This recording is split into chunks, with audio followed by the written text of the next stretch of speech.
Hi everyone, नमस्कार। आज एक बड़ा अजीब किस्सा हुआ। रात में कुछ काम से कहीं अटक गई। ऑटो किया, किस्मत अच्छी थी, आज ऑटो मिल गया।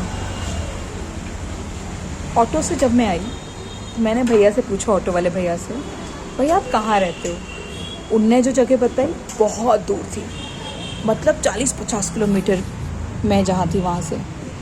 मैंने उनसे कहा कि भैया आप मुझे इतनी दूर छोड़ने क्यों आए? आज का जो दिन है बहुत कम लोग हैं, कर्फ्यू जैसा माहौल है, शायद आपको कोई सवारी ना मिले, आपका नुकसान हो जाएगा वापस जाने में। तो उन्होंने कहा, बहन जी मेरा हिसाब किताब भगवान रखा है, तो बहुत अच्छे से रखा है। जिस दिन से मैंने ऑटो चलाया और मेरे साथ कुछ हरकतें हुई, उसके बाद मैंने सब कुछ भगवान के हाथों में दे दिया। और अब किसी दिन कुछ ना कुछ रात को मुझे हो ही जाता है, सवारी मिल ही जाती है कि मैं वहाँ पहुँच जाता हूँ। जिस दिन मुझे सवारी नहीं मिल पाती, मतलब मैं किसी दिन हताश हो जाता हूँ, पर पूरी तरह निराश नहीं होते भगवान। एक दिन अगर कम आएगा तो अगले दिन डबल सवारी दे देंगे भगवान। कहीं ना कहीं से मेरे पैसे का इंतज़ाम, मेरी ज़रूरतें पूरी होती जाती हैं। बड़ा अजीब लगा। दो ख्याल मन में आए। एक ख्याल तो ये कि इसको कितना विश्वास है भगवान पे, और कितने अमीर लोग हैं, कितने वेल सेटल लोग हैं जिनको विश्वास ही नहीं होता भगवान पे या खुद पे या किसी और पे। दूसरा ख्याल मुझे बचपन में ले गया। किस्सा शेयर करती हूँ बचपन का अपना। मैं छोटी थी, ब्राह्मण फैमिली से हूँ, मिडिल क्लास से थी, छोटे शहर से। नानी के साथ रहती थी अक्सर, बहुत लाडली थी नानी की। एक बहुत जाने माने पहचाने पंडित, जिनकी हर बात सच होती थी, उन्होंने मुझे लेके भविष्यवाणी की थी कि मैं समाज का हिस्सा नहीं रह पाऊंगी। जिस समाज में हूँ, मैं कुछ भी कर लूँ, मैं समाज का हिस्सा नहीं रह पाऊंगी। मैं बहुत फेमस थी बचपन में, चलते फिरते कंप्यूटर के नाम से, और शायद उस टाइम पे क्रिएटिव थी, ऐसा उनको पता था, या भविष्यवाणी थी। उस टाइम तक लिखना शुरू नहीं किया था। दिमाग तेज था, मैथ्स में बहुत अच्छी थी, सो मेनी थिंग्स। नेचर बहुत बढ़िया था।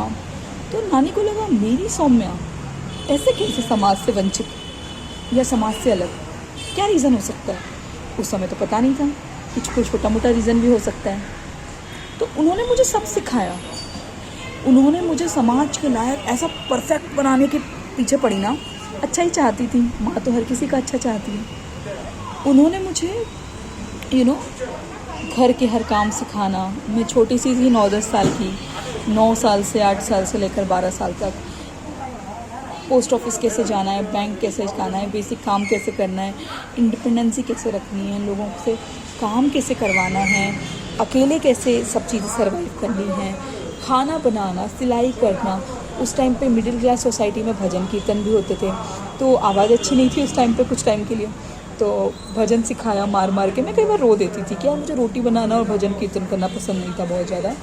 एंड लाइक मैं बहुत छोटी हूँ, कोई नहीं करता, मैं कर रही हूँ ना। नहीं, मुझे बैठ के रटाती थी कि भाई तू हिंदू धर्म रीति रिवाज सुन, तू मुस्लिम क्रिश्चियन भी देख, पर तू हिंदू का देख, तू ये रामायण पढ़, तू गीता पढ़, तू दुर्गा सप्तशती पढ़, तुझे ये ज्ञान होना चाहिए, तेरा गोत्र ये, तेरी दुनिया का ये। And like my God, too much. पसंद करती थी मैं बहुत कुछ, लेकिन चिढ़ जाती थी कई बार। और फिर उनकी डेथ हो गई। और फिर ना 18 साल हो गए, आज मैं आपके पास हूँ, सामने बैठी हूँ। और पता है क्या हुआ इन 18 साल में? वो भविष्यवाणी सच हुई। 100% नहीं मानती, क्योंकि 100% कुछ भी सच नहीं होता। कुछ चीज़ें थी जो बहुत ख़राब बोली गई, जो मैंने हटा दी। पर पता है, इन 18 सालों में मेरी समाज की दुनिया ही बदल गई, ज़माना बदल गया। जो खाना बनाना या जो बाकी सब बहुत इम्पॉर्टेंट चीज़ें होती थी लड़कियों के लिए, कि इसके बिना दुनिया नहीं, पता नहीं कैसा क्या लड़का मिले, ना तो मैंने शादी की, ना ही शादी हो पाई, ना ही मैं उस दुनिया का हिस्सा रह पाई। मैं इतनी दूर से बेंगलोर आ गई, इतने सारे शहर घूमी, इतने सब कुछ काम, कभी लगा कोई प्रॉब्लम है, कभी लगा कुछ अच्छा है। एंड 18 साल बीत गए। और उन्होंने जो सब सिखाया, ऐसा नहीं बोलूँगी काम का नहीं, ऑफकोर्स खाना बनाना, बेसिक चीज़ें आना, सर्वाइवल है, मेरी नॉलेज का हिस्सा बन गया, मेरे संस्कृति का हिस्सा बन गया। I am so glad. मैं बहुत लकी थी कि मुझे नानी ने एक माँ जितना दे सकती है संस्कार, उससे कहीं ज़्यादा दिया कि मेरे से बड़ी उम्र के लोग बोलते हैं कि तुमने ये कहाँ से सीखा। मुझे हर चीज़ पता है, हर चीज़ मतलब बहुत सारी चीज़ें पता है, पर पता है वो भविष्यवाणी काफ़ी सच हुई, लेकिन अब मैं उस समाज का हिस्सा नहीं हूँ। नानी डरती थी कि समाज मुझे एक्सेप्ट नहीं करेगा तो मैं अकेली हो जाऊँगी, मैं दुखी हो जाऊँगी, मैं खुश नहीं रह पाऊँगी, मैं आगे नहीं बढ़ पाऊँगी। पर पता है ऐसा कई बार हुआ है कि समाज के कुछ लोगों ने मेरा चुपके साथ दिया, कई बार नहीं दिया। प्रॉब्लम कुछ नहीं थी, हम सोचते हैं समाज से अलग होना मतलब कोई पाप किया होगा। कई बार एक्स्ट्रा ऑर्डिनरी लोग भी समाज से अलग हो जाते हैं। अगर कोई ज़्यादा टैलेंटेड है किसी फील्ड में, या फिर कोई अजीब लड़की लड़के जैसी है, लड़का लड़की जैसा है, कुछ अलग कर रहे हैं जो आसपास के लोग नहीं करते हैं, उनको अजीब लगता है, उनको जेलसी फील होती है, तो वो भी समाज से अलग हो जाते हैं। समाज का बेसिक पार्ट नहीं रह पाते, एवरेज लोगों में नहीं आ पाते। मैं भी नहीं आ पाई। मेरी बहुत सारी चीज़ें थी, पार्ट टाइम जॉब थी, मेरे दूसरे काम थे, मेरी दूसरी हरकतें थी, कुछ अच्छी कुछ बुरी, नहीं रह पाई। लेकिन भगवान ने ना मुझे खुश रहना सिखा दिया। स्टार्टिंग में कुछ साल ज़रूर कुछ लोगों के बोलने पे मुझे लगा कि हाँ नानी को भविष्यवाणी की थी और मैं समाज का हिस्सा नहीं रह पाई, सो सैड। लेकिन पता है फिर मुझे क्या पता चला कि अगर मैं समाज का हिस्सा रहती तो मैं वो नहीं बन पाती जो आज हूँ, और फिर मैं अभी से ज़्यादा दुखी रहती। शायद नानी और भगवान की, नानी की डेथ के बाद बातें हुई होंगी और भगवान ने नानी को सिर्फ एक ही वादा किया होगा, देख भविष्यवाणी सच होगी पर सौम्या खुश रहेगी, मैं उसका वादा करता हूँ। यार मुझे अकेले रहने पर, परेशानी होने पर हर जगह खुश रहना सिखा दिया, उन पर खुद पे विश्वास करना सिखा दिया। माँ बाप और हम सब चाहते हैं कि हमारे बच्चों का, हमारे आसपास के लोगों का, हमारे लव्ड वंस का हमेशा अच्छा हो, इसलिए हम कितनी मेहनत करते हैं, हम खुद के फ्यूचर के लिए कितना करते हैं। ऑफ कोर्स बेसिक तो करना ही चाहिए, लेकिन ना जो हमारी किस्मत, जो प्रकृति, जो भगवान सोच के बैठते हैं ना, वो कोई नहीं बैठता।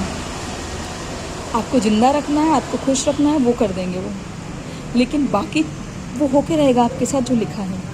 अब तो ऐसा हाल हो गया है कि एक तो मैं उस समाज का हिस्सा नहीं हूँ, दूसरे समाज में हूँ, दूसरी सोसाइटी में हूँ, दूसरी दुनिया में हूँ। दूसरा, अब जहाँ पे हूँ वहाँ पे मुझे समाज की ज़रूरत ही नहीं है। मैं चाहूँ और ऐसा मौका मिला तो समाज का हिस्सा बन सकती हूँ, पर अब समाज के कुछ लोगों को, पूरे समाज को नहीं, ऐसा बोला तो अहंकार हो जाएगा। समाज के कुछ लोगों को मेरी ज़रूरत है। कई लोग हैं जो मेरी वजह से, ऐसा मुझे लगता है, ऐसा बोलते हैं वो लोग, कि प्रेरणा मिलती है, हम आगे बढ़ पाते हैं। कई लोग हैं जो चल के और मेहनत करते हैं, मुझे मोटिवेशन लेकर या मुझे कंपटीशन लेकर कई सारे लड़के छोड़ के भाग जाते हैं और आगे बढ़ते हैं। कई सारी लड़कियां एक्स्ट्रा काम करती हैं, एक्स्ट्रा एफर्ट डालती हैं। तो ना सिर्फ इससे मेरे हिस्से में पुण्य आ रहा है, मुझे समझ में आ रहा है कि नानी थैंक यू इतना सिखाने के लिए, बट भगवान का प्लान बेस्ट है। सो कितना भी टेंशन ले लो, कुछ भी कर लो, जाको रख के साइयाँ मार सके ना कोई, और जिसको मारना हो साइयाँ को बचा सके ना कोई। तो do your best 100% for your self, for your kid, for your future. But एक पॉइंट के बाद सब राम जाने, आजकल कितना सब कुछ ईजी हो गया, एस्ट्रोलॉजी सीखना, जानना, सब करना, लेकिन हम भविष्य को जानते भी हैं ना, तो हमें पता नहीं चलता भविष्य कब घटित हो जाता है। और कई बार हम जैसा सोचते हैं कि जो होगा या जो एस्ट्रोलॉजर बताते हैं वैसी चीज़ें होती भी नहीं हैं, कुछ और ही तरीके से होती हैं जो एकदम अलग होती हैं। तो दुनिया ना तो शक्तिमान की तरह एकदम प्यारी है और झट से एक बार घूमने पर थैंक यू शक्तिमान बोल के चीज़ें सच हो जाती हैं और सही हो जाती हैं, और ना ही सम्राट किल्विश की तरह पूरे अंधेरे में है। चलती रहती है दुनिया, कर्मों का हिसाब करती रहती है। आप अपने चल रहे हो, खुश रहो, बाय बाय।